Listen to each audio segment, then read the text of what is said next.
Clay দিয়ে পদ্ম পুকুর। আসসালামু আলাইকুম সবাইকে, কেমন আছেন সবাই? অনেকেই তো অনেক কিছু ক্লে দিয়ে তৈরি করছে, তো আমিও আজকে ক্লে দিয়ে নতুন কিছু বানানোর ট্রাই করছি।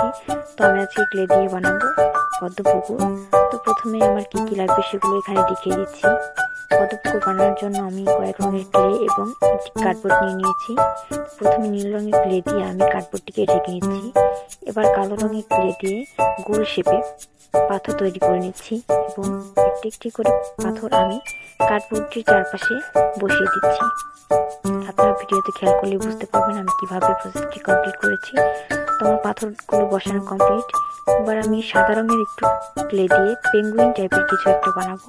তো আমি ডিমের মতো শেপ দিয়ে হাতের সাহায্যে এটাকে একটু চ্যাপ্টা করে নিয়েছি। তারপর কালো রঙের ক্লে এবং কমলা রঙের ঠোঁট দিয়ে দিয়েছি।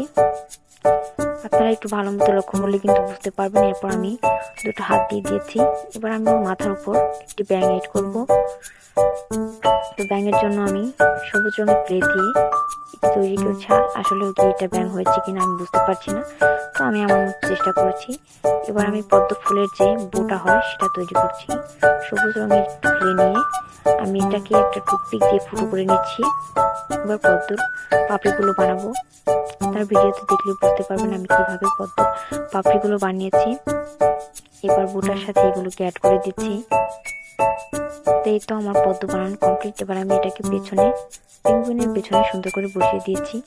এবার আমি বানাবো পাতা। পাতা বানানোর জন্য আমি সবুজ রঙের ক্লে নিয়ে নিয়েছি। এবার এটাকে গোল করে পাতার শেপ দিয়ে নিব। আপনারা ভালো মতো একটু লক্ষ্য করলে বুঝতে পারবেন। তো আমি পাতাটাকে ফুলের সাইডে বসিয়ে নিয়েছি। এবার আমি সেম আরেকটি পাতাও অফ ক্যামেরাতে বানিয়ে নিব।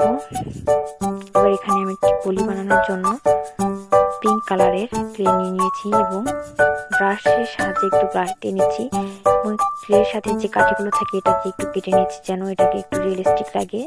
তো আমার কলি বানানো কমপ্লিট। এটাকেও আমি বসিয়ে দিয়েছি পাতার সাইডে। তো এই পর্যায়ে জিনিসটা ভালোই সুন্দর লাগছিল, কিন্তু আমার কাছে মনে হচ্ছিল আরো কিছু অ্যাড করার দরকার, একটু খালি খালি লাগছিল। তো আমি সাইডে আরেকটা পাতা বসিয়ে দিয়েছি এবং একটা ব্যাঙের ছাতা। লাস্টে আমি একটা এখানে হলুদ রঙের হাঁস অ্যাড করেছি, কিন্তু এটা তৈরি করা আপনাদেরকে দেখাইনি, আপনারা একটু দেখলে বুঝতে পারবেন। তো এটাই ছিল আমার পদ্ম পুকুরের ফাইনাল লুক। কেমন হয়েছে সবাই কমেন্টে জানাবেন। সবাই ভালো থাকবেন, সুস্থ থাকবেন। আল্লাহ হাফেজ।